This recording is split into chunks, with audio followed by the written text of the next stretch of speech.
नमस्कार दोस्तों, स्वागत है आपका दिशा आईएएस के यूट्यूब चैनल में। वीडियो को पूरा देखिए। कोई सुझाव और शिकायत है तो कमेंट ज़रूर करिए। अच्छा लगे तो चैनल को सब्सक्राइब भी करिए। जैसा कि आप सभी को पता है कि यूपी पीसीएस 2022 का प्री एग्ज़ाम 12 जून को है और आप सभी तैयारी में ज़ोर शोर से लगे भी हैं। आपकी इसी तैयारी को संपूर्णता प्रदान करने के लिए दिशा आईएएस लेकर आया है जीएस के 40 दिन और 40 टेस्ट और सीसेट के 20 टेस्ट। जीएस के टेस्ट 40 दिन तक हर रोज़ कराए जाएंगे, जबकि सीसेट के 20 टेस्ट हर दूसरे दिन कराए जाएंगे। यह सभी टेस्ट यूपी पीसीएस की बदलती हुई प्रकृति तथा बढ़ती हुई प्रतियोगिता को ध्यान में रखकर बनाए गए हैं, जिससे आपका चयन सुनिश्चित हो सके। अगर किसी भी साथी को टेस्ट सीरीज का पीडीएफ एक्सप्लेनेशन के साथ चाहिए तो नीचे दिए नंबरों पर संपर्क कर सकते हैं। इसके अलावा आप हमारे साथ निम्न माध्यम से भी जुड़ सकते हैं, जैसे Telegram, Facebook, Instagram, cool, Twitter. नमस्कार। भारतीय स्वाधीनता संग्राम के दौरान इंडियन होम रूल सोसाइटी के संबंध में निम्नलिखित में से कौन सा कथन असत्य है? आपको यहाँ पर असत्य बताना है, ठीक है।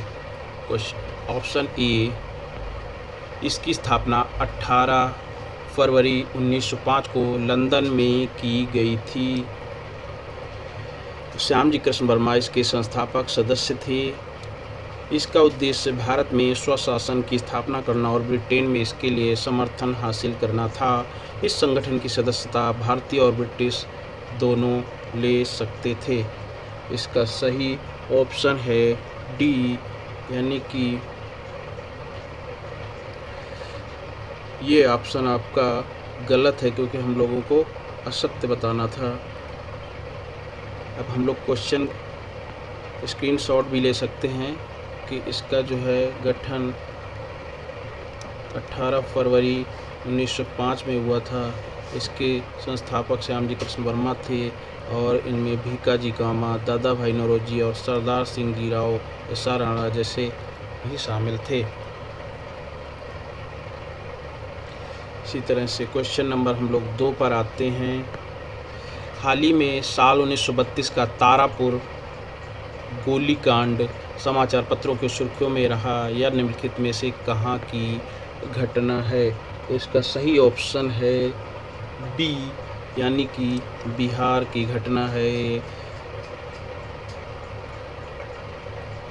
ये जो है ये इसका एक्सप्लेनेशन है। जिसको स्क्रीनशॉट चाहिए वो ले सकता है। हाल ही में शुरू की गई सीड योजना के संबंध में निम्नलिखित में से कौन सा कथन सत्य है? तो आपको नंबर 1 ऑप्शन, सीड का full form scheme for economic empowerment of DNT है। इसे केंद्रीय महिला एवं बाल विकास मंत्रालय द्वारा शुरू किया गया है। इसका सही ऑप्शन है ए, यानी कि केवल एक।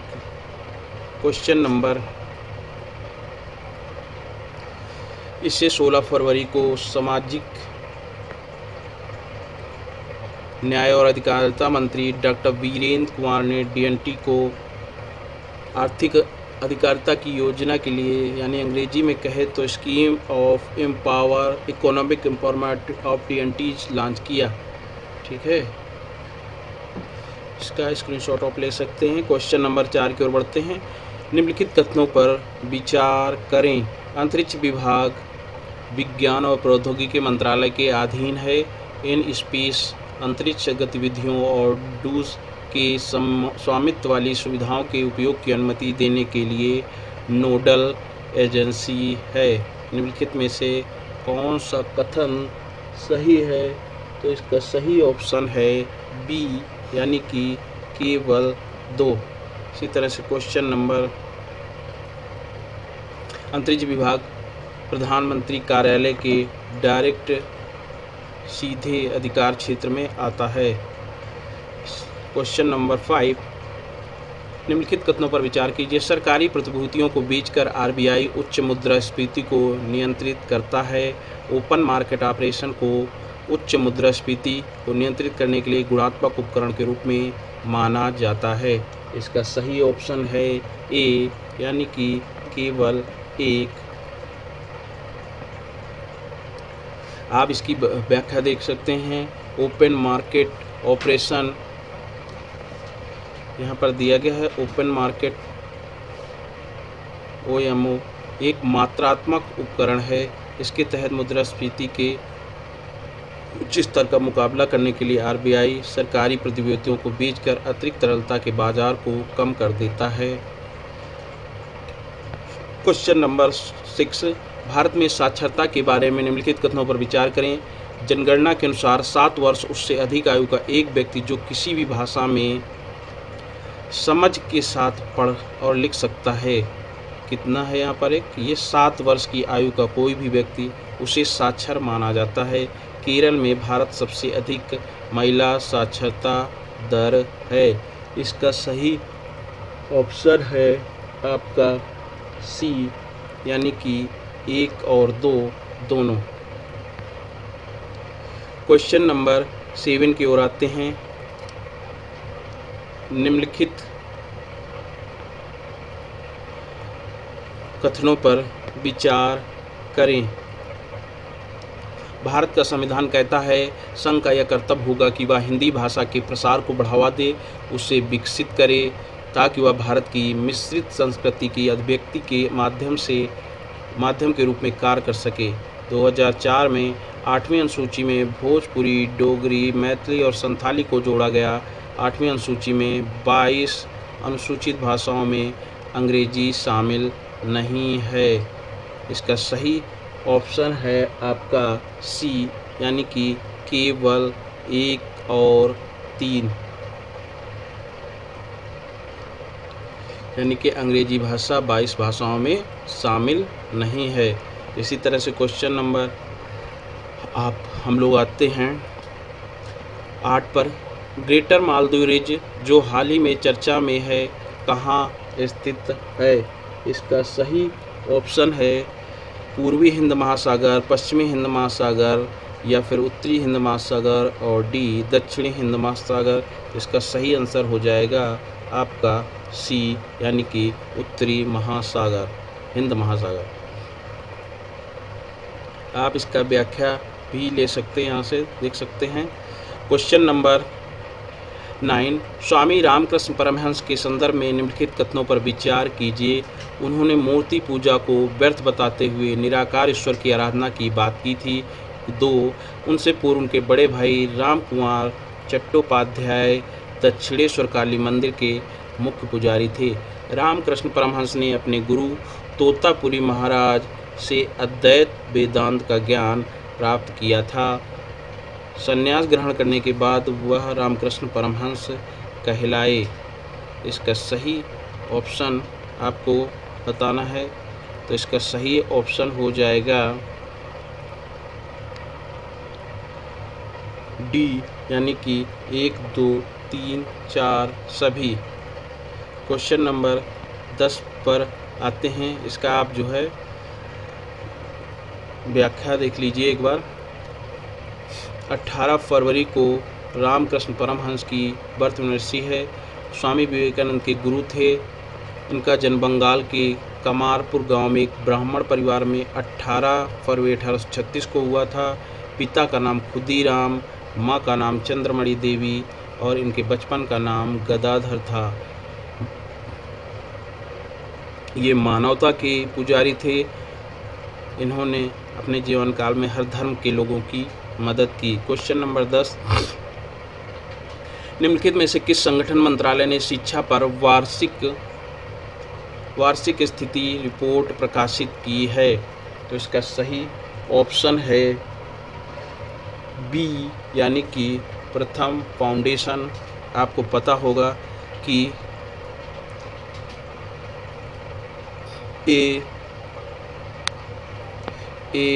ASER यानी कि असर की रिपोर्ट, जिसको हम लोग प्रथम फाउंडेशन की रिपोर्ट जिसको हम लोग असर बोलते हैं, 17 नवंबर को जारी की गई थी। इसमें 5 से 16 आयु वर्ग के बच्चों को स्कूली शिक्षा की स्थिति और बुनियादी ढांचे की अंगड़ती क्षमता पर रिपोर्ट करता है। क्वेश्चन नंबर 11, ई-नैम के बारे में निम्नलिखित कथनों पर विचार करें। आप यह संपर्क रहित दूर से बोली लगाने और मोबाइल आधारित किसी भी समय भुगतान के लिए अवसर प्रदान करता है, जिसके लिए व्यापारियों को इसके मंडियों या बैंकों का दौरा करने की आवश्यकता नहीं होती है। हाल ही में ई नाम को कृषि विपणन को मजबूत करने के लिए परक्राम में गोदाम रसीद प्रणाली यानी ENWR मॉड्यूल के साथ एकीकृत किया गया है। इसका सही ऑप्शन है सी, यानी कि 1 और 2 दोनों। इसकी आप व्याख्या भी देख सकते हैं, स्क्रीनशॉट ले सकते हैं। क्वेश्चन नंबर 12 पर आते हैं। निम्नलिखित कथनों पर विचार करें। भारत में सभी सहकारी समितियां बहुराज्य सहकारी समितियां अधिनियम 2002 के अंतर्गत कार्य करती हैं। सहकारी समितियां समवर्ती सूची में आती हैं। 2021 में नए सहकारिता मंत्रालय का गठन किया गया है। आपको बताना है कि जो नया मंत्रालय गठित किया गया है, इसके मंत्री कौन हैं।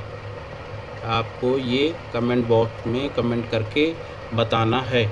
इसका सही ऑप्शन हो जाएगा बी, यानी कि केवल 3।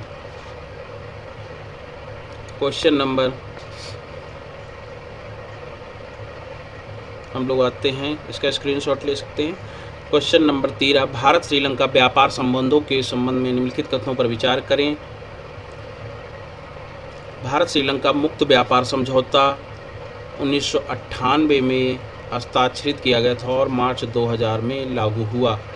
2020 में भारत श्रीलंका का दूसरा सबसे बड़ा व्यापारिक भागीदारी था। इनका द्विपक्षीय व्यापारिक व्यापार लगभग $4 बिलियन था। कितना था? $4 बिलियन।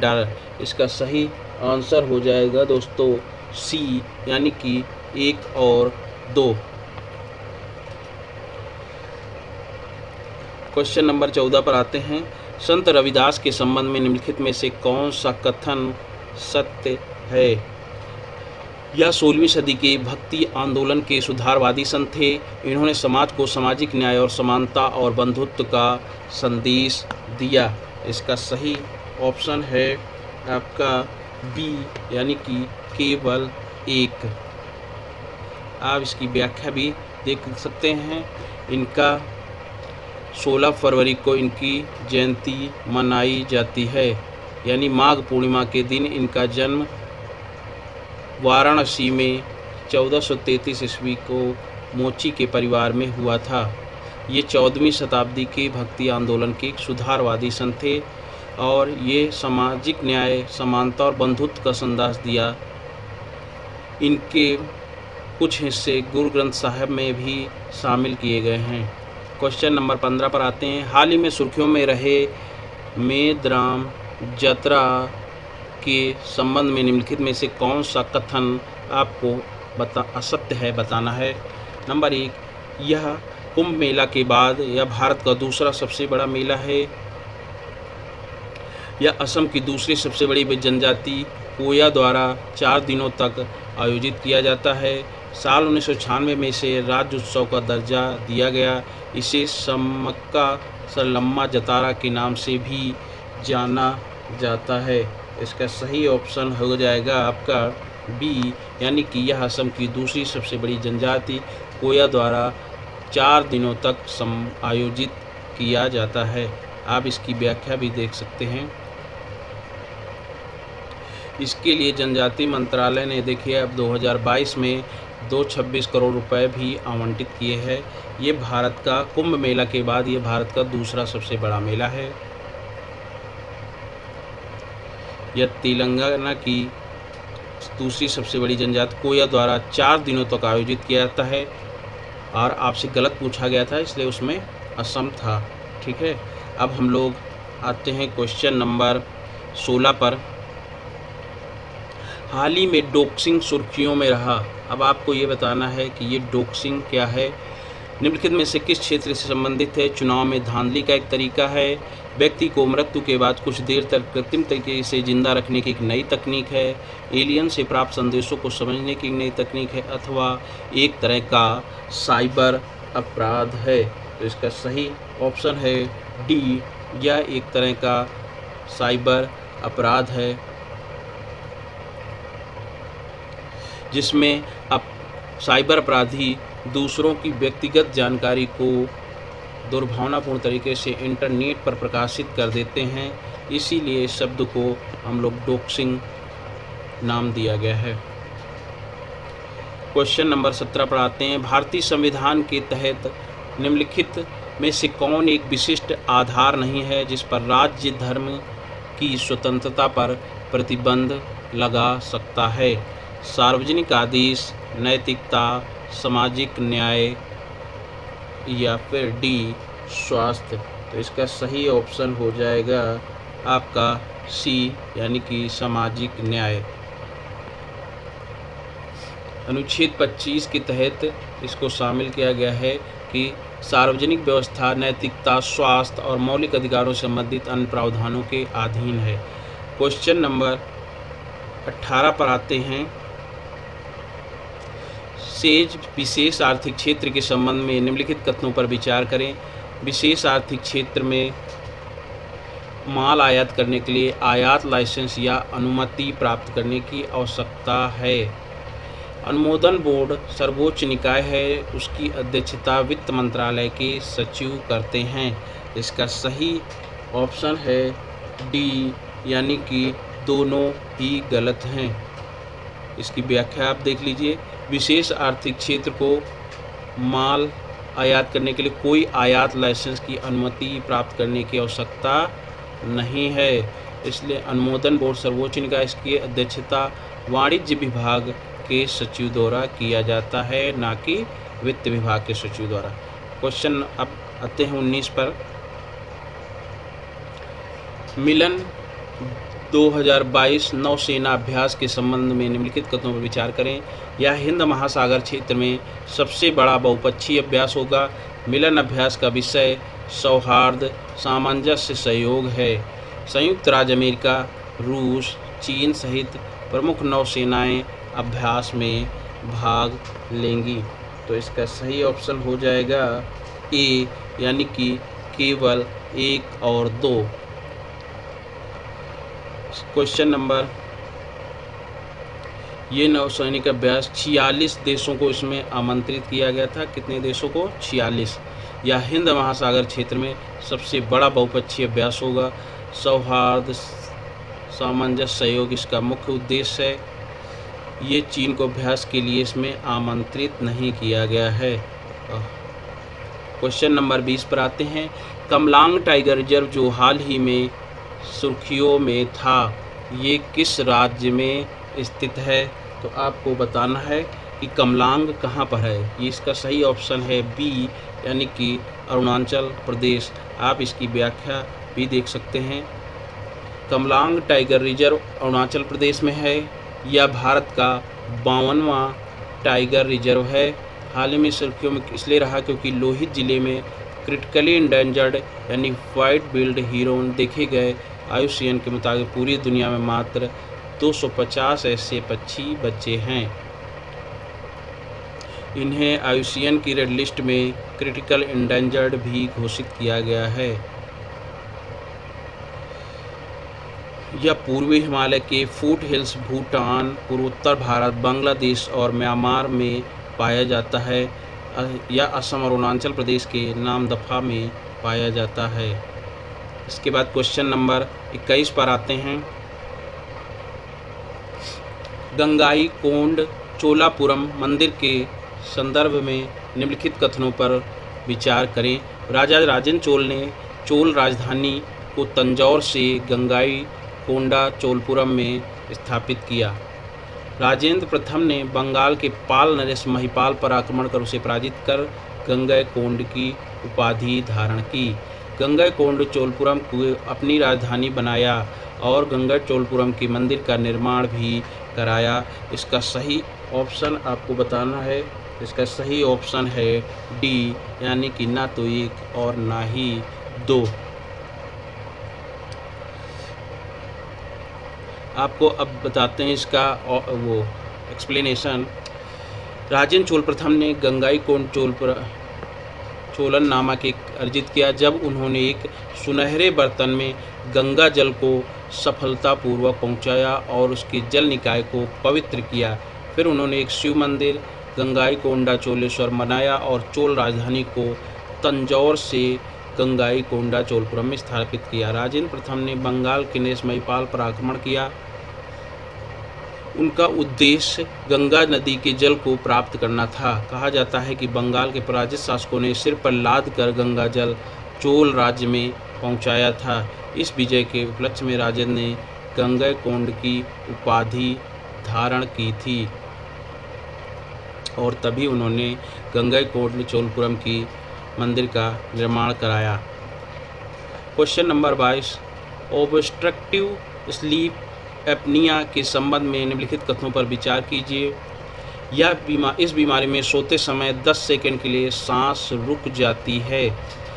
नंबर 2, इससे रक्त में ऑक्सीजन का स्तर गिरता है और कुछ सेकंड में मस्तिष्क मांसपेशियों को संदेश देने में विफल हो जाता है, जिससे आदमी की मृत्यु भी हो सकती है।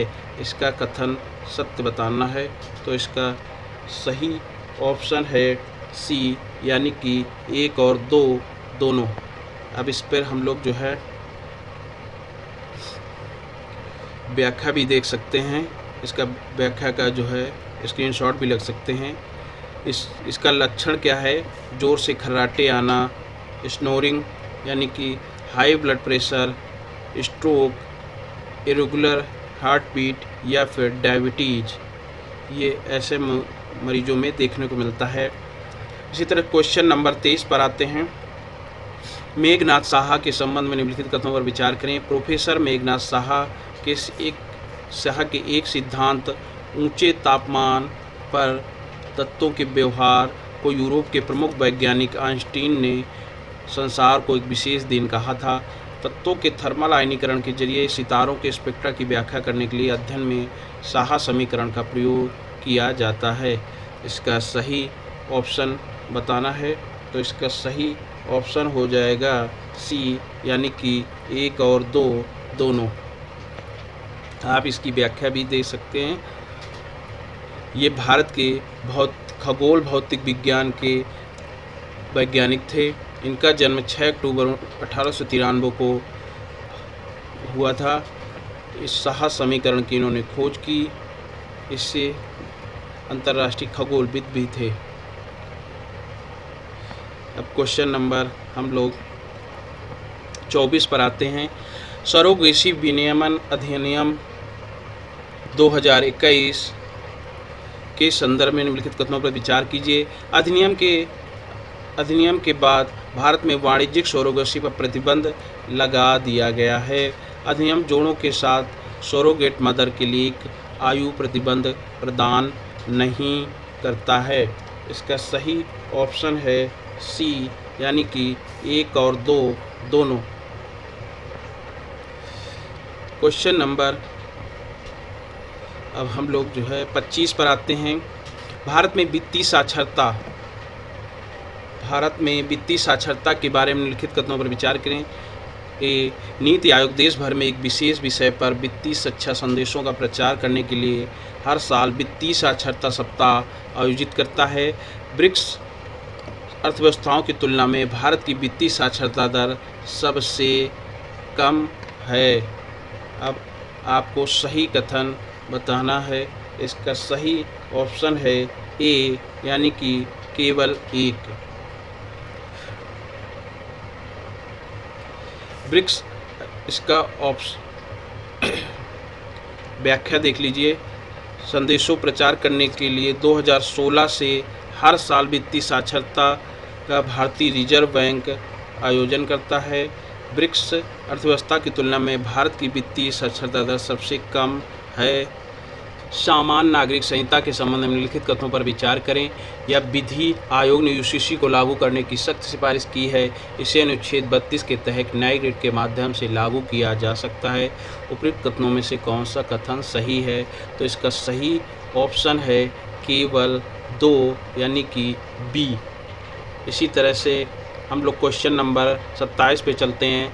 हाल ही में चर्चा में रहा सोलोमन द्वीप कहाँ पर स्थित है? तो इसका सही ऑप्शन है बी, यानी कि सोलोमन द्वीप प्रशांत महासागर में स्थित है। यह मेलानेशिया में स्थित है और इसमें 990 द्वीप हैं। इसकी राजधानी होनियारा है। दक्षिण ओशनिया का भी एक उपक्षेत्र है। क्वेश्चन नंबर 28 की तरफ बढ़ते हैं। ऑस्ट्रेलिया जीव कोआला के संबंध में निम्नलिखित कथनों में से कौन सा कथन असत्य है? असत्य बताना यहाँ पर। तो इसका ए ऑप्शन, या यूकेलिप्टस पेड़ों पर रहने वाला एक शाकाहारी शिशु स्तनी प्राणी है, या फास्कोलार्टिडे परिवार का एक मौजूदा प्रतिनिधि है, इसकी आयुषीयन स्थिति सुभेद यानी वल्नरेबल है, या ऑस्ट्रेलिया का मूल निवासी जीव नहीं है। तो इसका सही ऑप्शन हो जाएगा डी, क्योंकि आपसे असत्य पूछा गया था। कुछ इसका आप स्क्रीनशॉट ले सकते हैं। इसी तरह से क्वेश्चन नंबर 29, हाल ही में हिप्पोक्रेटिक शपथ सुर्खियों में रहा, यह क्या है? या नए मेडिकल स्नातक नैतिक संहिता है, ब्रिटेन की महारानी द्वारा लिए जाने वाली शपथ है, या कनाडा में लोक सेवकों द्वारा ली जाने वाली शपथ है, या फिर अमेरिकी सेना द्वारा युद्ध के दौरान अपनाई जाने वाली एक नैतिक संहिता है? तो इसका सही ऑप्शन है ए, यानी कि यह मेडिकल स्नातकों के द्वारा ली जाती है। अब इन मेडिकल एसोसिएशन के विरोध के बाद चरक सहित शपथ लिया जाना के लिए कहा जा रहा है कि इसी तरह क्वेश्चन नंबर 30, हाल ही में फ्रैंक वाल्टर स्टाइनमायर को किस देश के राष्ट्रपति के तौर पर नियुक्त किया गया है? तो इसका सही ऑप्शन है जर्मनी, यानी कि ये जर्मनी के दूसरी बार राष्ट्रपति चुने गए हैं। क्वेश्चन नंबर 31, निम्नलिखित में से कौन से राष्ट्रीय वन नीति 1988 का लक्ष्य है? प्राकृतिक विरासत का संरक्षण, राजस्थान के रेगिस्तानी क्षेत्रों तटीय इलाकों में रेत के टीलों के विस्तार की जांच करना, वन उपज के कुशल उपयोग और लकड़ी के इष्टतम उपयोग को प्रोत्साहित करना। इसका सही ऑप्शन है डी, यानी कि 1, 2 और 3 तीनों। क्वेश्चन नंबर 32 पर आते हैं। निम्नलिखित कालानुक्रमिक रूप से व्यवस्थित करें। पंछी आयोग, सरकारी आयोग या फिर राजमन्नार आयोग। इसको आपको उनके कालक्रम के अनुसार नियुक्त करना है। तो इसका सही ऑप्शन है सी, यानी कि पहले आपका राजमन्नार यानी 3, दूसरे नंबर पर सरकारी आयोग, तीसरे नंबर पर पंछी आयोग की स्थापना की। आप इसकी व्याख्या भी देख सकते हैं। व्याख्या में पंछी आयोग की स्थापना 2007, सरकारी आयोग की स्थापना 1988 और राजमन्नार आयोग समिति की स्थापना 1971 में की गई थी। ठीक है। क्वेश्चन नंबर 33 में आते हैं। भारत में कृषि निर्यात के बारे में निम्नलिखित कथनों पर विचार करें। भारत के सकल घरेलू उत्पाद के प्रतिशत के रूप में कृषि निर्यात में पिछले दशक में लगातार वृद्धि, किसी भी चीज़ में लगातार वृद्धि अगर दिया हुआ है कि लगातार ऐसा हो रहा है, लगातार ऐसा, इस शब्द को आपको कोटिंग चीट कोड के रूप में याद कर लेना है कि कहीं, जैसे हमने एक और शब्द बताया था कि कहीं केवल आता है तो 90%, 99% और चांस होते हैं कि ये ऑप्शन गलत ही होगा। इसी तरह से अगर लगातार वृद्धि आ रही है तो आप ये समझिए कि ज़्यादातर ये गलत ही होगा, क्योंकि किसी चीज़ में लगातार वृद्धि नहीं होती, अप डाउन हर चीज़ में चलते रहते हैं। नंबर 2, भारत में दुनिया मात्रा के मामले में आपको ये ध्यान रखना, चावल का दूसरा सबसे बड़ा निर्यातक है। इसका ऑप्शन हो जाएगा डी, यानी कि इनमें से कोई नहीं। क्वेश्चन नंबर भारत का, अब इसकी व्याख्या देख लेते हैं। 2000 भारत में कृषि निर्यात 2003-04 में 7.53 अरब डॉलर से बढ़कर 13-14 में 43-25 अरब डॉलर हो गया। 15-16 तक निर्यात बढ़कर 32-81 अरब डॉलर हो गया, जो 20-21 में बढ़कर यह 41-82 अरब डॉलर तक पहुंच गया है। यानी इस समय हम लोग का वर्तमान में 41.82 PCS के लिए ये बेहद इम्पोर्टेंट ऐसी चीज़ें हैं, आपको ये ध्यान रखना है। ठीक है। भारत इसके बाद 20-21 में भारत दुनिया भर में चावल की सबसे अधिक निर्यात मात्रा 1875 मिलियन टन थी। क्वेश्चन नंबर 34 पर आते हैं। भारत में होने वाले डिजिटल भुगतान में निम्नलिखित में से भुगतान की कौन सी प्रणाली सबसे बड़े हिस्से के रूप में योगदान देती है? कार्ड आधारित भुगतान प्रणाली, UPI आधार सक्षम भुगतान प्रणाली, या फिर इंटरनेट बैंकिंग? तो इसका सही ऑप्शन हो जाएगा बी, यानी कि आप समझ लीजिए कि डिजिटल भुगतान आजकल UPI के माध्यम से ज़्यादा हो रहा है। अब इसकी व्याख्या पर आते हैं। यानी कि जो कुल भुगतान होता है ऑनलाइन, उसमें से 60% केवल UPI द्वारा होता है। डिजिटल भुगतान वित्त वर्ष 2016 में 61 बिलियन डॉलर से बढ़कर वित्त वर्ष 21 में अब 300 बिलियन डॉलर हो गया है। तो इसका 300 बिलियन डॉलर का 60% केवल कहाँ से होता है? आपका के UPI के माध्यम से। ठीक है।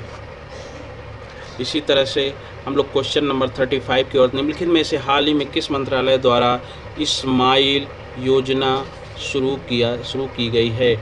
महिला एवं बाल विकास मंत्रालय, सामाजिक न्याय एवं अधिकारिता मंत्रालय, अल्पसंख्यक मामलों का मंत्रालय, या फिर जनजाति मामलों का मंत्रालय? तो इसका सही ऑप्शन है सामाजिक एवं अधिकारिता मंत्रालय। इसका स्माइल का फुल फॉर्म है support for marginalised individuals for livelihood and enterprise. या योजना ट्रांसजेंडर समुदाय और भीख मांगने वाले लोगों को कल्याणकारी उपाय प्रदान करने के लिए बनाई गई है। इसका लक्ष्य 2021-22 से 2025-26 तक 365 करोड़ रुपए आवंटित किए गए हैं। इसमें 2 उप योजनाएँ शामिल हैं। ट्रांसजेंडर व्यक्तियों के लिए कल्याण के लिए समग्र पुनर्वास की केंद्रीय योजना और भीख मांगने वालों के लिए समग्र पुनर्वास की केंद्रीय योजना। तो इसमें एक क्वेश्चन और बन सकता है कि ये योजना किन लोगों के लिए शुरू की गई है? तो आप कह सकते हो कि एक ट्रांसजेंडर के लिए और एक जो है दूसरा ग्रुप है भीख मांगने वालों का, उनके लिए ये योजना शुरू की गई है। क्वेश्चन नंबर 36 पर आते हैं। EOS 4 सुर्खियों में रहा या क्या है? एक भारतीय कंप्यूटर है, स्वदेश निर्मित भारतीय पनडुब्बी है, एक रडार इमेजिंग उपग्रह है, अथवा डी कारगिल क्षेत्र में एक पहाड़ी चोटी का नाम है? तो इसका सही ऑप्शन है सी, यानी कि यह एक रडार इमेजिंग उपग्रह है। इसके व्याख्या पर आते हैं। EOS 4 एक रडार इमेजिंग उपग्रह है, यानी कि 14 फरवरी को सुबह 5:59 बजे PSLV C-52, आपको ये ध्यान रखना है किस संचार उपग्रह से? PSLV C-52 के द्वारा सतीश धवन अंतरिक्ष केंद्र से प्रक्षेपित किया गया। यह इसरो का 2022 का पहला मिशन है और PSLV की ये 54वीं उड़ान है।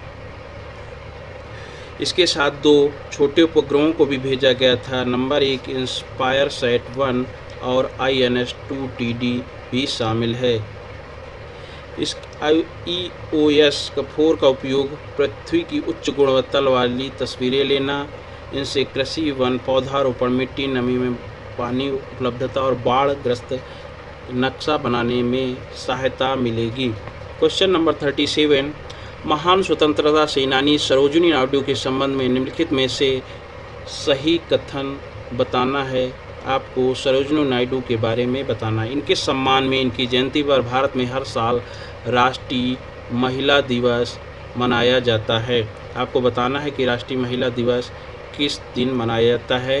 ये पीसीएस में डेट वाले सेक्शन में पूछा जा सकता है। ये उत्तर प्रदेश की पहली महिला राज्यपाल रही थीं। तो इसका सही ऑप्शन है सी, यानी कि 1 और 2। भारत में राष्ट्रीय महिला दिवस का आयोजन 13 फरवरी को मनाया जाता है। ये 1925 में कांग्रेस के अध्यक्ष भी बनी थी और भारत छोड़ो आंदोलन में इन्होंने मुख्य भूमिका भी निभाई थे। और इसके बाद ये भारत की पहली महिला गवर्नर थी जो उत्तर प्रदेश की गवर्नर बनी थी। क्वेश्चन नंबर 38, निम्नलिखित में से किस देश में प्रायोगिक उन्नत सुपर कंडक्टिंग टोकामाक यानी EAST, इसका पूरा नाम है एक्सपेरिमेंटल ऑगमेंटेड सुपर कंडक्टिंग टोकामाक, एक प्रायोगिक सुपर कंडक्टिंग टोकामाक चुंबकीय संलयन ऊर्जा रिएक्टर है। ये किस देश द्वारा विकसित है? इसको बताना है आपको। रूस, जापान, फ्रांस, चीन, किसके द्वारा है? तो ये ऑप्शन इसका है, ये चीन के द्वारा विकसित किया गया है। क्वेश्चन नंबर 39, आर्द्रभूमि के संबंध में निम्नलिखित कथनों पर विचार कीजिए। दक्षिण एशिया में भारत में आर्द्रभूमियों की संख्या सर्वाधिक है। आर्द्रभूमि के राज्यवार वितरण में पश्चिम बंगाल शीर्ष पर है, इसके बाद गुजरात और उत्तर प्रदेश है। वर्तमान में भारत में मॉन्ट्रॉक्स रिकॉर्ड में सूचीबद्ध कोई भी आर्द्रभूमि नहीं है। आपको अब इसका असत्य कथन बताना है। तो सबसे ज़्यादा आपको बताना क्या है? असत्य कथन। तो इसका असत्य कथन तो आप यहीं देख सकते हैं कि इन्होंने ऑप्शन नंबर 3 में कहा है कि कोई भी कहीं भी, ये चीटिंग कोड भी है, आप इसको चीटिंग कोड मान सकते हैं अपना, कि अगर कहीं पर कोई भी किसी सेंटेंस में लिखा है तो निश्चित रूप से वो गलत ही होगा। क्योंकि यहाँ पर हम लोग को असत्य कथन बताना है, इसलिए 3 जिसमें ऑप्शन में है, यानी कि आप कह सकते हो कि ये और ये काट देंगे तो हमारे पास अब सही करने के लिए केवल 1, 2 और 3 हैं। अब हम लोग आगे भी इसी तरह से चीटिंग कोड कर सकते हैं। आर्द्रभूमि के राज्यवार वितरण में पश्चिम बंगाल शीर्ष पर है, इसके बाद गुजरात, आपका उत्तर प्रदेश भी शामिल है। तो इसका इस तरह से इसका जो है सही ऑप्शन हो जाएगा सी, यानी कि 2 और 3, यानी कि ये दोनों ही असत्य कथन हैं।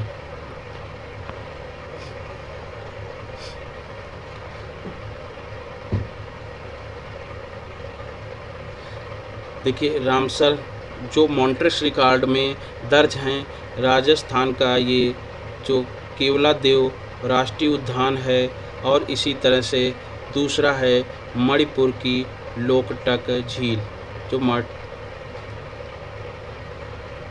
और आर्द्रभूमि के राज्यवार वितरण में देखिए आप गुजरात का पहला स्थान है, इसके बाद आंध्र प्रदेश और फिर उत्तर प्रदेश का स्थान आता है। चौथे नंबर पर आपका ये पीसीएस के लिए बहुत इंपॉर्टेंट क्वेश्चन है।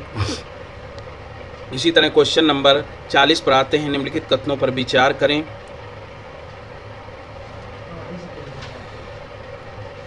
आकस्मिक बेरोजगारी वह एक ऐसी स्थिति है जिसमें वास्तविक आवश्यकता से अधिक लोग काम कर रहे हैं। प्रच्छन्न बेरोजगारी जब कोई व्यक्ति दिन प्रतिदिन के आधार पर नियोजित होता है तो अल्पकालिक अनुबंध, कच्चे माल की कमी, मांग में गिरावट, स्वामित्व परिवर्तन आदि के कारण प्रच्छन्न बेरोजगारी हो सकती है। इसका सही विकल्प का चयन करना है। इसका सही ऑप्शन है डी, यानी कि दोनों ही गलत हैं क्योंकि इसके ऑप्शन बदल दिए गए। अब इसका स्क्रीनशॉट आप ले सकते हैं। क्वेश्चन नंबर 41, निम्नलिखित कथनों पर विचार करें। इंदिरा साहनी निर्णय 1992 में उच्चतम न्यायालय ने अनुसूचित जातियों और अनुसूचित जनजातियों के लिए पदोन्नति में आरक्षण की अनुमति दी थी। एम नागराज मामला 2006 में उच्चतम न्यायालय ने पदोन्नति में आरक्षण प्रदान करने की कोई पूर्व शर्त निर्धारित नहीं की। जरनैल सिंह मामले 2018 में अनुसूचित जातियों अनुसूचित जनजातियों के पिछड़ेपन को दर्शाने वाले मात्रात्मक डेटा एकत्र करने की आवश्यकता को जोड़ा गया था। इसका सही ऑप्शन आपको बताना है, तो इसका सही ऑप्शन हो जाएगा बी, यानी कि केवल 2। क्वेश्चन नंबर, आप इसकी व्याख्या देख सकते हैं। क्वेश्चन नंबर 42, बायोमास के बारे में निम्नलिखित कथनों पर विचार करें। बायोमास ऊर्जा का एक गैर नवीकरणीय स्रोत है। ये देखिए यहाँ पर ये शब्द जो दिया गया है ये आपको कुछ बता रहा है। इसी तरह से नंबर 2, गैसीकरण एक ऐसी प्रक्रिया है जो कार्बनिक या जीवाश्म आधारित कार्बन युक्त पदार्थों को उच्च तापमान पर बिना दहन के सिन गैस में परिवर्तित करती है। इसका सही ऑप्शन है दोस्तों बी, यानी कि केवल 2। अब इसकी व्याख्या देख लेते हैं क्योंकि ये बहुत ही इम्पोर्टेंट है। बायोमास ऊर्जा का कैसा है, नवीकरणीय स्रोत है, क्योंकि इससे अधिक पेड़ पौधे लगाकर नवीकृत किया जा सकता है, अतः पहला कथन असत्य है। इसी तरह से गैसीकरण एक ऐसी प्रक्रिया है जो कार्बनिक या जीवाश्म आधारित कार्बनिक पदार्थों को उच्च तापमान पर बिना दहन के सिन गैस में परिवर्तित करती है। अब क्वेश्चन नंबर 43 पर आते हैं। वैश्विक न्यूनतम कॉर्पोरेट कर के संबंध में निम्नलिखित कथनों पर विचार कीजिए। यह डिजिटल अर्थव्यवस्था में कराधान की चुनौतियों का समाधान करने के लिए 2 आयाम वाली समाधान प्रणाली का आह्वान करता है। पहला आयाम 15% की दर से वैश्विक न्यूनतम कॉर्पोरेट कर लगाता है। समझौते का दूसरा आयाम इस आधार से संबंधित है जिसके द्वारा करों की वसूली की जानी है। तो इसका सही ऑप्शन है ए, यानी कि केवल 1। आप इसका व्याख्या भी देख सकते हैं। क्वेश्चन नंबर 44, भारतीय खाद्य निगम के संदर्भ में निम्नलिखित कथनों पर विचार करें। एफसीआई राष्ट्रीय खाद्य सुरक्षा अधिनियम एनएफएसए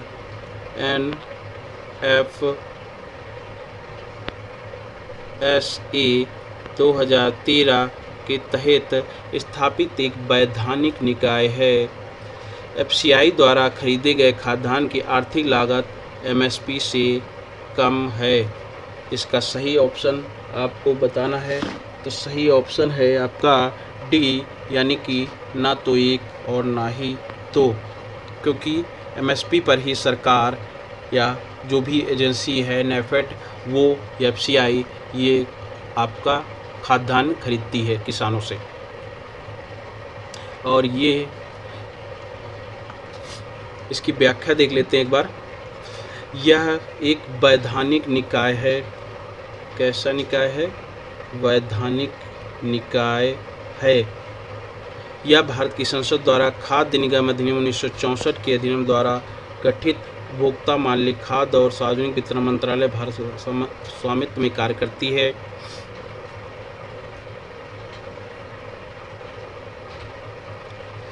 क्वेश्चन नंबर 45, केरल के संबंध में निम्नलिखित कथनों पर विचार कीजिए।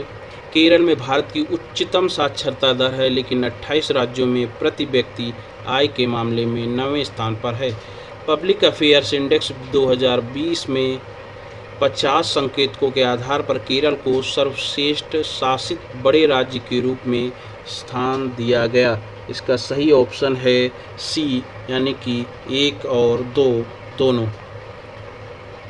हाल ही में चर्चा में रहा फॉकलैंड द्वीप समूह कहाँ पर स्थित है? इसका सही ऑप्शन है ए, यानी कि फॉकलैंड अटलांटिक महासागर में स्थित है। ये आप इसकी व्याख्या भी देख सकते हैं कि फॉकलैंड द्वीप अटलांटिक महासागर में अर्जेंटीना के तट में से लगा एक द्वीप समूह है। यह पूर्व में सैग रॉक्स यानी दक्षिणी जॉर्जिया और दक्षिण ब्रिटिश अटलांटिक क्षेत्र है। इस द्वीप समूह में 2 मुख्य द्वीप हैं, पूर्वी फॉकलैंड और पश्चिमी फॉकलैंड। इसमें 776 छोटे द्वीप हैं। इसके रक्षा और विदेशी मामले ब्रिटेन द्वारा देखे जाते हैं। फॉकलैंड के अधिकार क्षेत्र को लेकर भी अर्जेंटीना और इंग्लैंड ब्रिटेन के बीच आपको काफ़ी लंबे समय से विवाद भी चल रहा है। अब क्वेश्चन नंबर 47 की ओर आते हैं। हाल ही में भारतीय रेलवे द्वारा शुरू किए गए ऑपरेशन आहट क्या है और किससे संबंधित है, इसका उद्देश्य क्या है?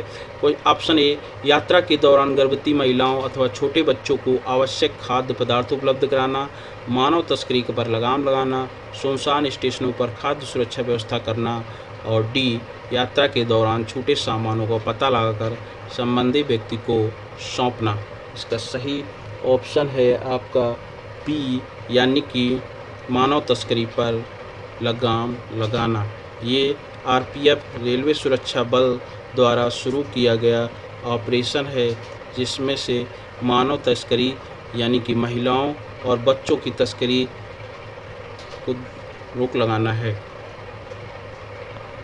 क्वेश्चन नंबर 48, एकात्म मानववाद का सिद्धांत निम्नलिखित में से किस व्यक्ति द्वारा दिया गया था? भीमराव अम्बेडकर, स्वामी विवेकानंद, नागार्जुन या फिर पंडित दीनदयाल उपाध्याय द्वारा? तो इसका सही ऑप्शन है डी, यानी कि पंडित दीनदयाल उपाध्याय द्वारा। इनका जन्म सितंबर 1916 को मथुरा में हुआ था। इनके गांव का नाम नगला चंद्रभान। क्वेश्चन नंबर 49 पर आते हैं। कोरोनल मास इंजेक्शन के संबंध में निम्नलिखित में से कथनों पर विचार करें। CME सौर मंडल में होने वाले सबसे शक्तिशाली विस्फोट है। CME विकिरण पृथ्वी की सतह के साथ साथ अंतरिक्ष में भी मानव शरीर को नुकसान पहुंचा सकता है। इसका सही ऑप्शन है ए, यानी कि केवल एक। इसी तरह से हम लोग क्वेश्चन नंबर 50 की ओर आते हैं। मैरीटाइम इंडिया विजन 2030 के बारे में निम्नलिखित कथनों पर विचार कीजिए। इसे सागरमाला पहल के तहत लॉन्च किया गया। इसका उद्देश्य जल मार्ग को बढ़ावा देना, जहाज निर्माण उद्योग को बढ़ावा देना और भारत में क्रूज पर्यटन को प्रोत्साहित करना है। यह एक समुद्री विकास कोष स्थापित करने की परिकल्पना करता है, जो समुद्री क्षेत्र को कम लागत दीर्घकालिक वित्त पोषण प्रदान करेगा। तो इसका सही ऑप्शन है ए, यानी कि केवल एक। 51, निम्नलिखित में से किस देश के साथ भारत का व्यापक आर्थिक सहयोग समझौता है? व्यापक आर्थिक सहयोग समझौता किस देश के साथ है? तो ये जो है ए ऑप्शन श्रीलंका के साथ है। सॉरी, ये है आपका मलेशिया के साथ। केवल भारत ने CECA केवल मलेशिया और सिंगापुर के साथ हस्ताक्षर किए हैं। क्वेश्चन नंबर 52, प्रधानमंत्री ग्राम सड़क योजना के बारे में निम्नलिखित कथनों पर विचार करें। कार्यक्रम का उद्देश्य आवश्यक पुलियों और क्रॉस ड्रेनेज संरचनाओं के साथ सभी मौसम वाली सड़कों से पूरे वर्ष संपर्क प्रदान करना 100% केंद्र प्रायोजित योजना है। इसका सही ऑप्शन है आपका ए, यानी कि केवल एक। इसमें आप देख सकते हैं व्याख्या में कि 60 और 40 केंद्र राज्य की भागीदारी है। क्वेश्चन नंबर 53, WWF जो सुर्खियों में है के संबंध में निम्नलिखित कथनों पर विचार करें। WWF का गठन वर्ष 1961 में हुआ। यह पर्यावरण के संरक्षण, अनुसंधान और रखरखाव संबंधी विषयों पर कार्य करता है। इससे पूर्व इसका नाम विश्व वन्य जीव कोष यानी वर्ल्ड वाइल्ड लाइफ फंड था। इसका मुख्यालय जिनेवा स्विट्जरलैंड में है।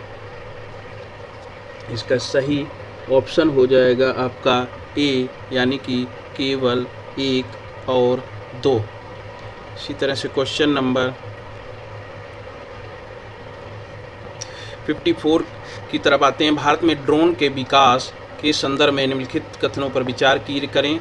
मेक इन इंडिया कैंपेन को मजबूती देते हुए केंद्र सरकार ने विदेश से ड्रोन के आयात पर रोक लगाई है। भारत सरकार ने बजट 22-23 में किसान ड्रोन के विकास की बात की है। इसका सही आंसर हो जाएगा सी, यानी कि 1 और 2 दोनों।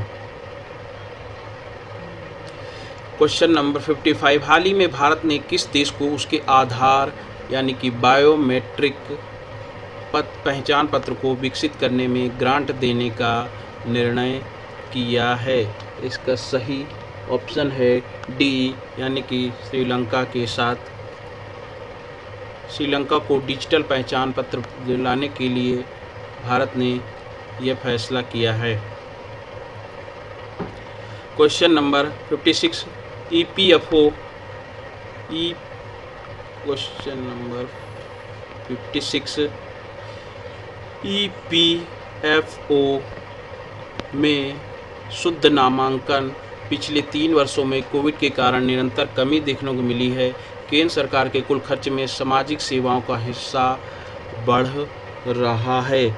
अब यहाँ पर देखिए, यहाँ पर लगातार नहीं लिखा हुआ है, यहाँ पर हिस्सा बढ़ रहा है। ठीक है, इसका सही ऑप्शन हो जाएगा बी, यानी कि केवल 2। क्वेश्चन नंबर 57, कृषि अभिविन्यास सूचकांक AOI के संबंध में निम्नलिखित कथनों पर विचार किया है। AOI एक सूचकांक के रूप में SDG लक्ष्य 2 यानी कि जीरो हंगर के एक भाग के रूप में विकसित किया गया था। AOI कृषि क्षेत्र में सार्वजनिक व्यय GDP में कृषि क्षेत्र के योगदान के अनुपात का मापन करता है। इसका सही ऑप्शन है आपका सी, यानी कि 1 और 2 दोनों। क्वेश्चन नंबर 58, नियामक प्रभाव आकलन के संबंध में निम्नलिखित कथनों पर विचार करें। यह एक प्रस्तावित नीति के केवल नकारात्मक पक्षों के आलोचनात्मक मूल्यांकन करने के लिए एक व्यवस्थित दृष्टिकोण है। OECD इसे नियामक सुधार के लिए एक उपकरण के रूप में मानता है। यह भारत में एक अनिवार्य अभ्यास है। इसका सही ऑप्शन है बी, यानी कि केवल 2। इसी तरह से क्वेश्चन नंबर 59, निम्न में से कौन सा संगठन स्वच्छ सर्वेक्षण 2021 सूचकांक जारी करता है? जल शक्ति मंत्रालय, आवास और शहरी मामलों के मंत्रालय, जल शक्ति मंत्रालय, आवास और शहरी मामलों के मंत्रालय, पेयजल और स्वच्छता मंत्रालय तथा नीति आयोग। तो ये जो है आवास और शहरी मामलों के मंत्रालय द्वारा जारी किया जाता है। तो इसका सही ऑप्शन हो जाएगा बी। क्वेश्चन नंबर 60, हाल ही में चर्चा में रहे नई रोशनी योजना के संबंध में निम्नलिखित कथनों पर कौन सा कथन सत्य है? ये राजस्थान सरकार द्वारा कोरोना के चलते अनाथ हुए बच्चों के कल्याण के लिए चलाई गई एक योजना है। 12 वर्ष से कम उम्र के बच्चे इस योजना के लाभार्थी होंगे। इसका ऑप्शन है सही डी, यानी कि इनमें से कोई नहीं। अब आप इसके ऑप्शन व्याख्या देख लीजिए। नई रोशनी योजना अल्पसंख्यक मामलों के मंत्रालय द्वारा चलाई जाती है। इसमें 26 करोड़ रुपए मंजूर किए गए हैं। 18 से 65 आयु वर्ग की महिलाओं के लिए नई रोशनी एक केंद्रीय योजना है जो कि अल्पसंख्यक कार्य मंत्रालय द्वारा चलाई जाती है। इसका उद्देश्य विद्या, औजार, तकनीकी महिलाओं को सशक्त और आत्मनिर्भर बनाना है। क्वेश्चन नंबर 61, प्रसिद्ध समाज सेवी बाबा आमटे के संबंध में निम्नलिखित कथनों में कौन सा कथन असत्य है? उन्होंने अपना पूरा जीवन कुष्ठ रोगियों की सेवा में समर्पित किया। वह सविनय अवज्ञा आंदोलन से भी जुड़े थे। सी, गांधी जी ने उन्हें अभय साधक की उपाधि दी थी। डी, पद्मश्री से उन्हें सम्मानित किया गया था। इसका सही ऑप्शन है बी, यानी कि वह सविनय अवज्ञा आंदोलन से भी जुड़े थे। यह ऑप्शन असत्य है। इसी तरह से question number 62, Hindustan Republican association army के संबंध में निम्नलिखित में से कौन सा कथन सत्य है? इस संस्था का गठन असहयोग आंदोलन वापस लिए जाने का एक परिणाम था। सचिंद्रनाथ सन्याल इसके सह संस्थापक थे। इसका सही ऑप्शन है सी, यानी कि 1 और 2 दोनों। चौरी चौरा की घटना के बाद 3 अक्टूबर 1924 को सचिंद्रनाथ सन्याल को योगेश चंद्र चटर्जी और राम प्रसाद बिस्मल जैसे प्रमुख क्रांतिकारियों प्रयास से हिंदुस्तान रिपब्लिकन एसोसिएशन या आर्मी का गठन किया गया। क्वेश्चन नंबर 63, विशेष विवाह अधिनियम के संबंध में निम्नलिखित कथनों पर विचार कीजिए। MSA का मतलब अंतर धार्मिक या अंतर जाति विवाह को वैध बनाने वाले कानून से था। MSA में विवाह पंजीकरण के लिए आवेदन करते समय जनता की आपत्तियों के लिए अनिवार्य रूप से 15 दिनों की प्रतीक्षा की अवधि का प्रावधान है। इसका सही ऑप्शन है ए, यानी कि केवल 1। इसमें प्रतीक्षा की अवधि 30 दिनों की है, इसलिए ऑप्शन 2 गलत है। क्वेश्चन नंबर 64, डिकार्बोनाइजिंग ट्रांसपोर्ट के लिए फोरम के बारे में निम्नलिखित कथनों पर विचार की। इसे भारी उद्योग मंत्रालय, विश्व संसाधन संस्थान ने संयुक्त रूप से जारी किया। यह फोरम राष्ट्रीय स्तर पर निर्धारित योगदान एशिया के लिए परिवहन पहल परियोजना का एक हिस्सा है। तो इसका सही ऑप्शन हो जाएगा बी, यानी कि केवल 2। इसी तरह question number 65, Indian national centre for ocean information INCOIS, जिसके तहत एक स्वायत्त संगठन है, पृथ्वी विज्ञान मंत्रालय, अंतरिक्ष विभाग, विज्ञान प्रौद्योगिकी मंत्रालय या फिर पर्यावरण, वन और जलवायु परिवर्तन मंत्रालय। तो इसका सही ऑप्शन है अंतरिक्ष विभाग।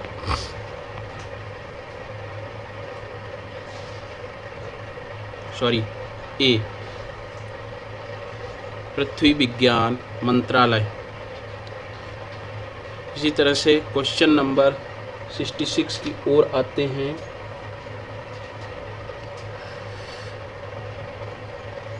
इंटेंसिफाइड मिशन इंद्रधनुष के बारे में निम्नलिखित कथनों में विचार करें। यह टीकाकरण के लिए 2 वर्ष से कम उम्र के बच्चों और गर्भवती महिलाओं को लक्षित करता है। यह बच्चों और गर्भवती महिलाओं को सभी टीके निवारक रोगों के खिलाफ टीकाकरण प्रदान करता है। इसका सही ऑप्शन हो जाएगा आपका ए, यानी कि केवल 1। क्वेश्चन नंबर 67, निम्नलिखित में से किस निर्णय में भारत के सर्वोच्च न्यायालय ने पिछड़े वर्गों के लिए 27% आरक्षण के प्रावधान को जारी रखा था? ऑप्शन ए, केशवानंद भारती और अन्य बनाम केरल राज्य 1973, इंदिरा साहनी वाद 1992, SI बोम्मई बनाम भारत संघ 1994 या लिली थॉमस बनाम 2013। इसका सही ऑप्शन है बी, यानी कि इंदिरा साहनी और अन्य बनाम भारत संघ 1992। Question number 61, report it not share it एक नई पहल है जो उपयोगकर्ताओं को अपने मंच पर बाल दुर्व्यवहार सामग्री को रिपोर्ट करने और साझा न करने के लिए प्रोत्साहित करती है। यह किस संगठन द्वारा शुरू किया गया है? ऑप्शन है ट्विटर, व्हाट्सएप, फेसबुक या फिर इलेक्ट्रॉनिक और सूचना प्रौद्योगिकी मंत्रालय। इसका सही ऑप्शन होए आपका सी, यानी कि फेसबुक द्वारा इसे शुरू किया गया है। क्वेश्चन नंबर 69, हाल ही में शुरू की गई revamped distribution area reform scheme के संबंध में निम्नलिखित कथनों पर विचार करें। यह एक सुधार आधारित और परिणाम लिंक्ड परियोजना है। इसके तहत 5 साल की अवधि में 3 लाख करोड़ की सरकारी बजटीय सहायता प्रदान करेगा। इसका लक्ष्य 2024-25 तक AT&C के नुकसान को अखिल भारतीय स्तर पर 2.5% तक कम करेगा है। ऊपर दिए गए आपको सही ऑप्शन बताना है, तो इसका सही आंसर है ए, यानी कि केवल एक।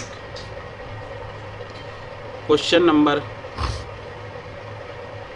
70 पर आते हैं। क्षेत्रीय व्यापक आर्थिक भागीदारी यानी कि आरसेप के संबंध में निम्नलिखित कथनों पर विचार कीजिए। आरसेप में 15 सदस्य देश शामिल हैं जो दुनिया की आबादी का लगभग 30% और वैश्विक घरेलू उत्पाद के लगभग 30% का प्रतिनिधित्व करते हैं। भारत में शुरू में आरसेप मुक्त व्यापार समझौते में शामिल होने से इनकार कर दिया, लेकिन 2021 में इसमें शामिल होने की पेशकश की है। इसका सही आंसर आपको बताना, इसका सही आंसर है केवल या एक, यानी भारत ने इसमें शामिल होने की कोई पेशकश नहीं की है। आपको ये जानना चाहिए कि इसमें कौन कौन से 15 देश शामिल हैं। तो सबसे ज़्यादा आसियान के 10 देश इसमें शामिल हैं। उसके बाद इसमें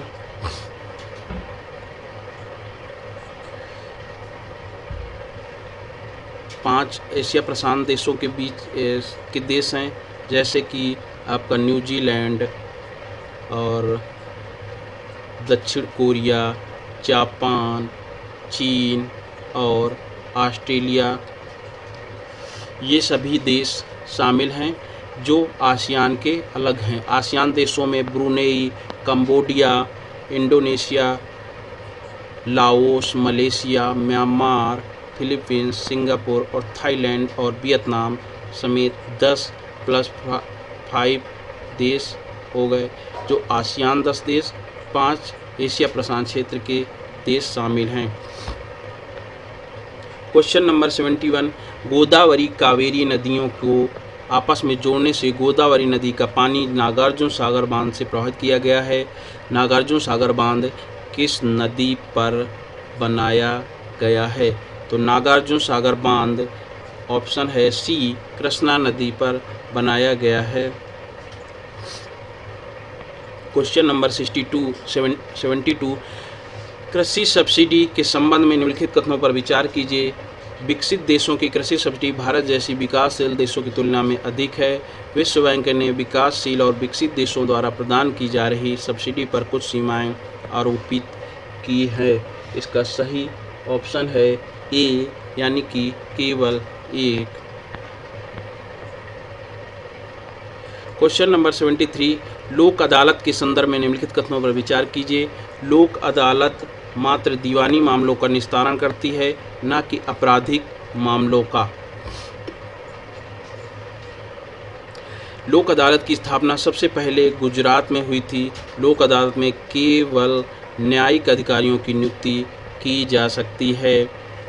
इसका सही ऑप्शन है आपका बी, यानी कि केवल 2। यहाँ पर आपको एक और चीटिंग कोड मिला है कि जहाँ पर कहीं मात्र अगर प्रयोग हो तो संभावना है कि ये ऑप्शन गलत होगा। तो अब जैसे आपके पास यहाँ पर एक मात्र था तो एक गलत हो गया। इसी तरह से 3 नंबर में आपके पास केवल है तो इसलिए 3 भी गलत हो गया। तो आपके पास यहाँ पर 3 है, यहाँ पर 1 है, यहाँ पर सभी हैं, इसलिए ऑप्शन बचा ये आपको चीटिंग कोड क्वेश्चन को सॉल्व करने के लिए बहुत ही महत्वपूर्ण है। आपको मैं क्वेश्चन नंबर 74। निम्नलिखित कथनों पर विचार करें। परिवेश पोर्टल को संबंध व्यवसाय करने में सुगमता को बढ़ावा देने के लिए पर्यावरण मंजूरी से है। वित्त वर्ष 2022 के लिए राज्यों को राजकोषीय घाटे की जीएसडीपी के 3% की अनुमति दी जाएगी। इसमें आपको सही ऑप्शन बताना है, तो इसका सही आंसर हो जाएगा आपका ए, यानी कि केवल 1। Question number 75। मध्यकालीन भक्ति आंदोलन के संत श्री रामानुजाचार्य के संबंध में निम्नलिखित कथनों में कौन सा कथन असत्य है? हाल ही में उनके नाम पर एक स्टैचू ऑफ इक्वलिटी बनाया गया। स्टैचू विश्व की सबसे बड़ी धातु निर्मित प्रतिमाओं में से एक है। ये विशिष्टाद्वैतवाद दर्शन के प्रतिपादक थे। विशिष्टाद्वैतवाद के अनुसार जीवात्मा और ब्रह्म दोनों एक ही हैं। इसका सही ऑप्शन हो जाएगा डी, यानी कि ये जीवात्मा और ब्रह्म दोनों एक ही हैं। ये ऑप्शन गलत है। क्वेश्चन नंबर 76, पंडित भीमसेन जोशी के संबंध में निम्नलिखित में से कौन सा कथन सत्य है? वे किराना घराने से संबंध रखने वाले सुप्रसिद्ध शास्त्रीय गायक थे। उन्हें इनकी जन्मशती पर साल 2021 में भारत रत्न से भी सम्मानित किया गया है। इसका सही ऑप्शन है ए, यानी कि केवल एक। देख लेते हैं व्याख्या पंडित भीमसेन जोशी की। इनका जन्म 4 फरवरी 1922 को हुआ था। वे हिंदुस्तानी शास्त्रीय संगीत के प्रसिद्ध गायक थे। उनके रागों में कल्याण, मियाँ कटोरी, पुरिया धनश्री और मुल्तान आदि शामिल हैं। वे उत्तर प्रदेश के किराना घराने से संबंधित थे। 2008 में उन्हें भारत रत्न से सम्मानित किया जा चुका है। किराना घराने के उत्तर प्रदेश कैराना नामक एक छोटे शहर का नाम से पड़ा है। इसकी स्थापना उस्ताद अब्दुल करीम खान ने की थी। ठीक है, इसी तरह से क्वेश्चन नंबर 77 की ओर आते हैं। निम्नलिखित में से किस मंत्रालय द्वारा कलाकारों के लिए पेंशन और चिकित्सा सहायता की योजना संचालित की जाती है? इसका ऑप्शन है ए, यानी कि संस्कृति मंत्रालय। Question number 78, digital payment infrastructure को बढ़ावा देने के लिए पेमेंट इंफ्रास्ट्रक्चर डेवलपमेंट फंड की स्थापना की गई है। निम्नलिखित कथनों पर विचार करें। PIDF को NPCI द्वारा लॉन्च किया गया है। इसका उद्देश्य महानगरीय शहरों में भुगतान संरचना को बढ़ावा देना है। उपरोक्त कथन में से कौन सा कथन सत्य है? तो इसका सही ऑप्शन है डी, यानी कि ना तो 1 और ना ही 2। व्याख्या PIDF की स्थापना RBI द्वारा की गई है। इसका उद्देश्य उत्तर पूर्व क्षेत्र में टियर 3 से टियर 6 शहरों में भुगतान संरचना को बढ़ावा देना है। क्वेश्चन नंबर 79, निम्न में से कौन सा संगठन लॉजिस्टिक प्रदर्शन सूचकांक को जारी करता है? इसका सही ऑप्शन है विश्व बैंक, यानी ए ऑप्शन। इसके बाद क्वेश्चन नंबर 80, केंद्रीय बजट 2022-23 में स्वास्थ्य के संबंध में निम्नलिखित कथनों पर विचार करें। गुणवत्तापूर्ण मानसिक स्वास्थ्य के परामर्श के लिए एक राष्ट्रीय टेली मानसिक स्वास्थ्य कार्यक्रम शुरू किया जाएगा। राष्ट्रीय स्वास्थ्य मिशन के बजटीय आवंटन में पिछले 3 वर्षों से लगातार कमी आई है। इसका सही ऑप्शन है ए, यानी कि केवल 1। निम्नलिखित में से कौन भारत और चीन के बीच विवादित स्थल नहीं है? आपसे पूछा जा रहा है कौन सा विवादित स्थल नहीं है। डोकलाम, गलवान घाटी, तेपसांग मैदान या लिपू लेक पास। तो आपको बता दें कि जो लिपू लेक पास है ये भारत और नेपाल के बीच में है, इसलिए ये चीन का इससे कोई भी विवाद नहीं, इसलिए ऑप्शन इसका सही है लिपू लेक पास। क्वेश्चन नंबर 82, राष्ट्रीय महिला आयोग के संबंध में निम्नलिखित में से कौन सा कथन सत्य है? राष्ट्रीय महिला आयोग अधिनियम 1990 के तहत 31 जनवरी 1992 में गठित हुआ था। पहले राष्ट्रीय महिला आयोग की अध्यक्ष श्रीमती जानकी पटनायक थी। 7वें आयोग का गठन 2014 में किया गया, जिसकी अध्यक्ष सुश्री ललिता कुमार मंगलम है। राष्ट्रीय महिला आयोग को सिविल कोड का दर्जा प्राप्त नहीं है। इसका सही ऑप्शन है डी, यानी कि ये ऑप्शन सत्य है।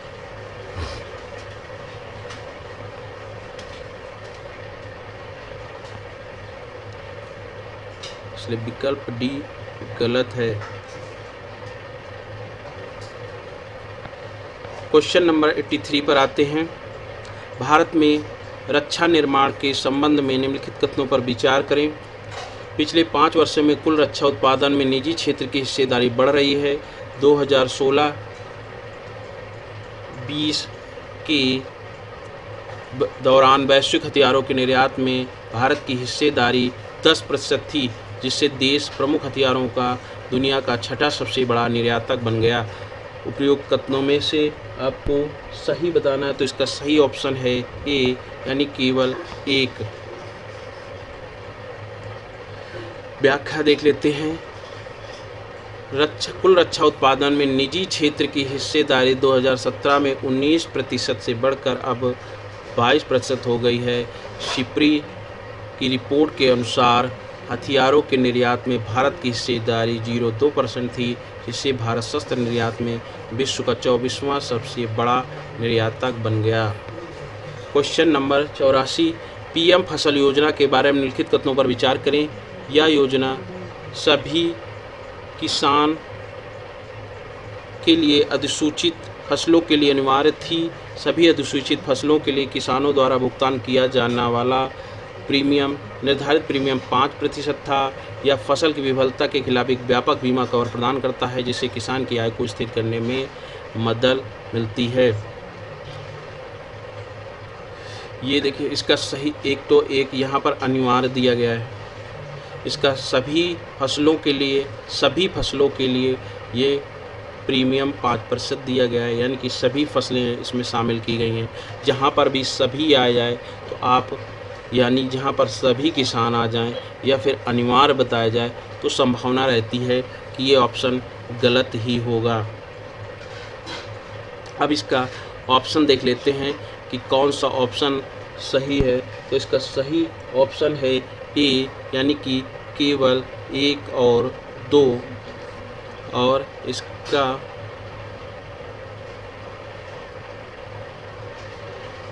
इसी तरह से हम लोग जो है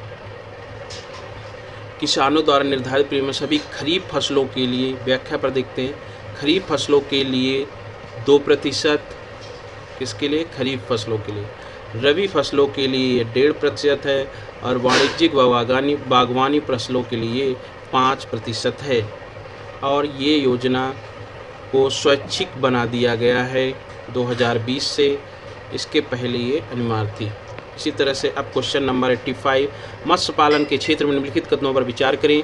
बजट आवंटन में 2020-21 की तुलना में 50% से अधिक की वृद्धि की गई है। मत्स्य क्षेत्र 14-15 से 10.87% की 2 अंक वाली प्रभावशाली औसत वार्षिक वृद्धि दर्ज कर रहा है। इसका सही आंसर है आपका सी, यानी कि 1 और 2 दोनों।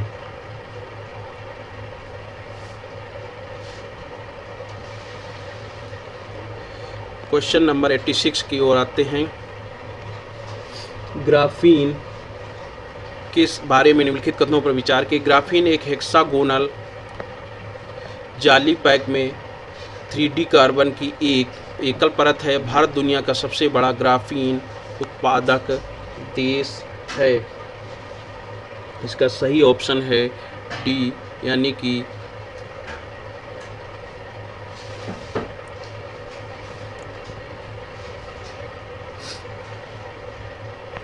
क्वेश्चन नंबर 87 की ओर आते हैं। राष्ट्रपति के अभिभाषण के संदर्भ में निम्नलिखित कथनों में से कौन सा कथन सत्य है।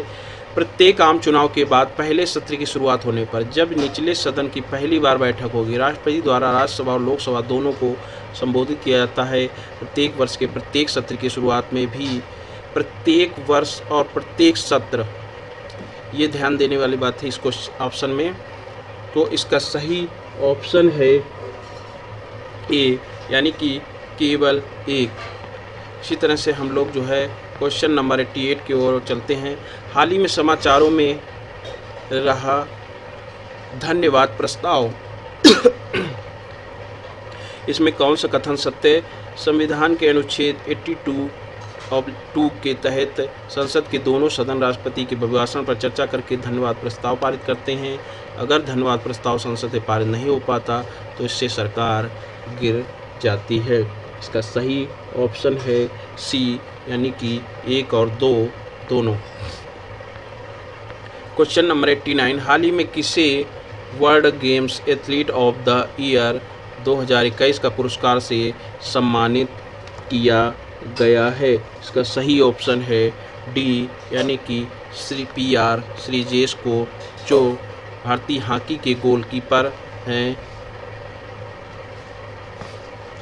ये पुरस्कार पाने वाले दूसरे भारतीय हैं। इसके पहले यह